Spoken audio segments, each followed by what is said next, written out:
Ajo që duket si një moment i zakonshëm, këmbimi i parave përpara një fluturimi, mund të fsheh diçka shumë më shqetësuese. Një tuf kartmonedhash prej $100 duket e saktë në çdo aspekt: tekstura, ngjyra, watermarku, madje edhe aroma e njohur.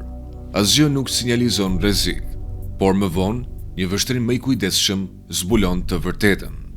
Këto nuk janë falsifikime të zakonshme, janë supernotes, kartmonedha false prej $100 pothuajse perfekte. Aq të sakta sa për vite me radhë mashtruan banka, bankomate dhe madje edhe specialistë me përvojë të qeverisë amerikane, duke qarkulluar në heshtje në sistemin financiar global. Çarja e parë e madhe në këtë mister u shfaq në dhjetor të vitit 1989 në Bankën Qendrore të Filipineve.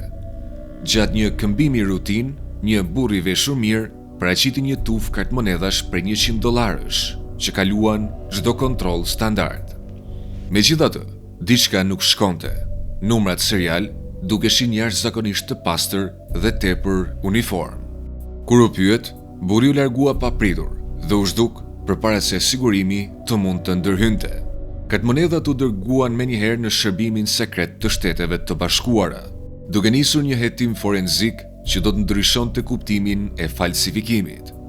Duke përdorur dritë ultraviols, mikroskop, analiza kimike të bojës dhe zmadhim digjital, hetuesit i testuan kartmonedhat me çdo metodë të njohur zbulimi. Rezultatet ishin tronditëse. Letra përputhej në mënyrë të përkryer me monedhën zyrtare amerikane, e prodhuar nga një përzierje prej 75% pambuk dhe 25% liri, e rezervuar zakonisht vetëm për përdorim qeveritar. Shtypja tregonte teknika intaglio pa asnjë tëmet, të njohura për relievin dhe saktësinë e tyre, të realizuara në presa industriale, të krahasueshme me ato të përdorura nga thesari i SBA-s. Këto makineri janë gjigante, të ralla dhe jashtëzakonisht të shtrenjta, shumë përtej mundësive të çdo punishtaje kriminale. Vetëm defektet mikroskopike e zbuluan përfundimisht mashtrimin. Një bëshllëk i vogël pranë portretit të Benjamin Franklin dhe një vijë pak më e trashë në sfond, të dukshme vetëm në zmadhim ekstrem, e ndanin falsifikimin nga origjinali. Këto detaje minimale u dhan kartmonedhave emrin e tyre: supernotes. Shkalla dhe sofistikimi i operacionit ngritën një pyetje urgjente: kush ishte në gjendje të prodhonte falsifikime kaq perfekte? Pistat nuk erdhën nga rrjedhje informacioni sekret, por nga gjurmimi i lëvizjes së parave. Kartmonedhat u shfaqën në kazinot e Hong Kongut, në tregjet e zeza ruse dhe në aeroporte europiane, shpesh të mbrojtura nga imuniteti diplomatik. Kudo që dilnin, ato ndanin të njëjtat karakteristika mikroskopike, duke treguar një burim të vetëm dhe të centralizuar. Së shpejti pasuan arrestimet. Në mesin e viteve 1990, diplomat dhe mbajtës pasaportash të Koresë së Veriut u kapën vazhdimisht duke transportuar shuma të mëdha kartmonedhash identike false në vende të ndryshme. Modeli ishte i qartë. Agjencitë e inteligjencës filluan të përqendroheshin te një entitet sekret i njohur si Dhoma 39, një krah financiar i fshehtë i partisë sunduese të Koresë së Veriut. Zyrtarisht e mohuar, Dhoma 39 besoi se ekzistonte për një qëllim të vetëm: gjenerimin e valutës së fortë për regjimin me çdo mjet të mundshëm. Kjo përfshinte kontraband, narkotik, shitje armësh dhe mbi të gjitha, falsifikimin. Realiteti ekonomik i Koresë së Veriut e bënte motivin të qartë. Monedha e saj kombëtare nuk ishte vlerë në tregjet ndërkombëtare, ndërsa furnitorët e huaj kërkonin dollar amerikan për armë, teknologji dhe materiale. Pas rënies së Bashkimit Sovjetik në vitin 1991, regjimi humbi mbështetje jetike ekonomike. Në vend që të reformonte ose të hapte ekonominë, ai zgjodhi një zgjidhje të fshehtë: prodhimin e monedhës më të besuar në botë. Në qendër të kësaj përpjekje ndodhi një objekt i ruajtur fort, i njohur si impianti i shtypjes 62. i fshehur pas shtresave të sigurisë pranë Penjanit. Duke i ngjarë më shumë një fortesë ushtarake se sa një fabrike, ky vend besohet se strehonte pajisjet dhe ekspertizën e nevojshme për të kopjuar monedhën amerikane me detaje mahnitëse. Edhe zinxhiri i furnizimit ishte i maskuar, duke përdorur kompani guack të huaja për të siguruar letër dhe materiale të specializuara nën pretekste të rreme. Ajo që e bënte operacionin edhe më shqetësues ishte saktësia e tij strategjike. Analistët besojnë se Supernotes përmbanin qëllimisht defekte shumë të vogla që vepronin si një nënshkrim i fshehtë. Kjo i lejonte Koresë së Veriut të identifikonte falsifikimet e veta dhe të parandalonte falsifikues rival nga minimi i operacionit me kopje më të dobta. Ndërsa thesari i SBA-s prezantonte veçori të reja sigurie, falsifikuesit përshtateshin me shpejtësi, duke zbërthyer ndryshimet pothuajse sapo shfaqeshin. Deri në mesin e viteve 1990, valuta falsa amerikane ishte shndërruar në një armë gjeopolitike. Si kundërpërgjigje, Shtetet e Bashkuara ridizenjuan kartmonedhën prej $100, duke ndryshuar portretet, watermarket dhe fijet e sigurisë.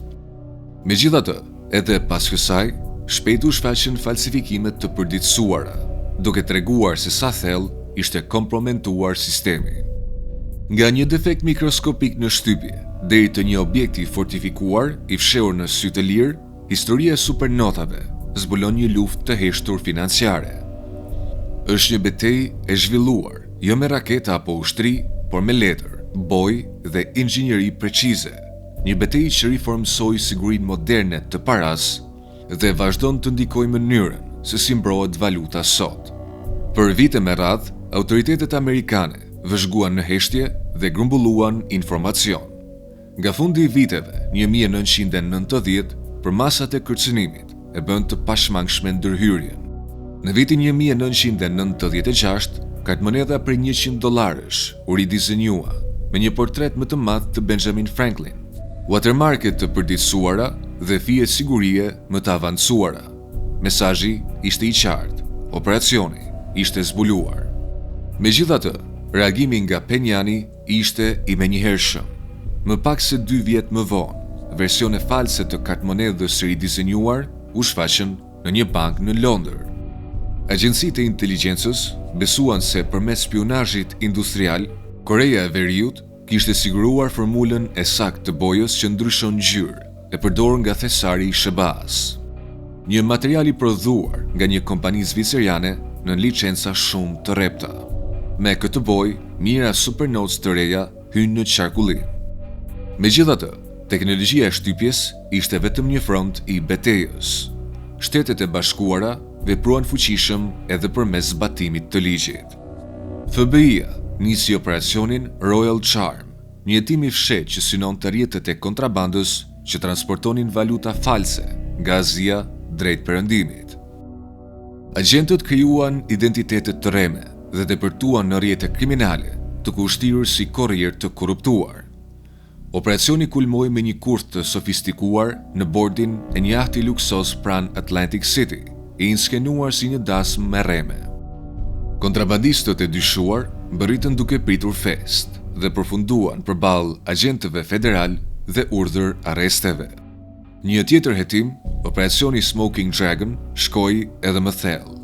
Për 18 muaj, operativë të fshehtë u infiltruan në rrjete kriminale kineze dhe tajvaneze, duke ndjekur mënyrat se si Supernotes fshiheshin dhe transportoheshin. Kartmonedhat false u gjetën të fshehura në libra, në dërgesa pëlhurash dhe madje edhe në lodra fëmijësh, duke lëvizur pa u vënë re përmes rrugëve legjitime të tregtisë. Një nga rastet më zbuluese doli në Las Vegas. Hetuesit federal doqën një biznesmen tajvanez, Cheng Chang-lo, i njohur si Wilson, i cili operonte një fasad import-eksporti dërsa pastronte Supernotes përmes kazinove. Duke shfrytzuar një boshllëk në sistem, e i fuste kartmonedha false për $100 në lojra automatike. Luante pak çaste dhe më pas arkëtonte, duke marrë para të vërteta me humbje minimale. Brenda një fundjave të vetme, ai mund të kthente $10,000 false në shuma pothuajse të barabarta, me para të vërteta. Pamjet e kamerave të sigurisë, të kombinuara me takime të fshehta mes agjentëve të FBI-s dhe ndërmjetësve kriminal, quan përfundimisht në bastisje të koordinuara në disa vende. Goditja rezultoi në rreth $4.5 milion valutë false të sekuestruar, 87 akuza penale dhe shpërbërjen e rjetëve që kishin vepruar pa u vënë re për vite me radhë. Ndërsa forcat e rendit godisnin kontrabandistët, thesari i SBA-ve përgatiti një veprim edhe më shkatrues. Në shtator të 2005-s, ai shpalli Banco Delta Asia në Macau si një institucion kryesor për pastrim parash dhe ngriu $25 milion të lidhur me llogaritë të Koresë së Veriut. Këto fonde ishin jetike, të mjaftueshme për të financuar për disa muaj operacione diplomatike dhe të inteligjencës së regjimit jashtë vendit. Ndikimi ishte i menjëhershëm. Bankat në të gjithë Azinë ndërpen marrëdhëniet me Korenë e Veriut për të shmangur sanksionet të ngjashme, duke izoluar regjimin nga sistemi financiar ndërkombëtar. Pasojat ishin të rënda. Koreja e Veriut hasi vështirësi në pagesën e diplomatëve, blerjen e pajisjeve dhe mbajtjen gjallë të operacioneve tregtare jashtë vendit.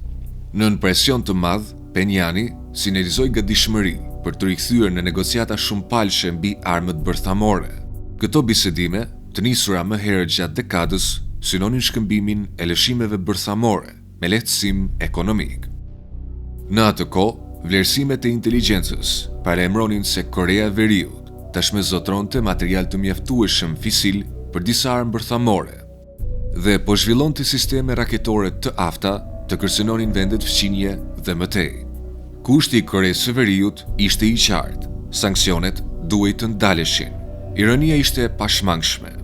Duke u mbështetur te dollarët amerikan të falsifikuar, regjimi ishte bërë thellësisht i varur nga njëjti sistem financiar që synonte të minonte. Nga një defekt pothuajse i padukshëm në një kartë monedh deri te një impiant i fshehur shtypje pranë Penjanit, valuta amerikane u zhdërua në një mjet sabotazhi gjeopolitik. Si kundërpërgjigje, ridizenjimi i kartë monedhave dhe presioni financiar riformsuan sigurinë globale të paras. Ky konflikt i heshtur vazhdon dhe çdo veçori moderne kundër falsifikimit mbart trashëgiminë e asaj lufte të fshehtë. Abonohuni në kanalin ton duke klikuar butonin subscribe së bashku me butonin e zilës për të parë më shumë video të tilla dhe si gjithmonë faleminderit për shikimin.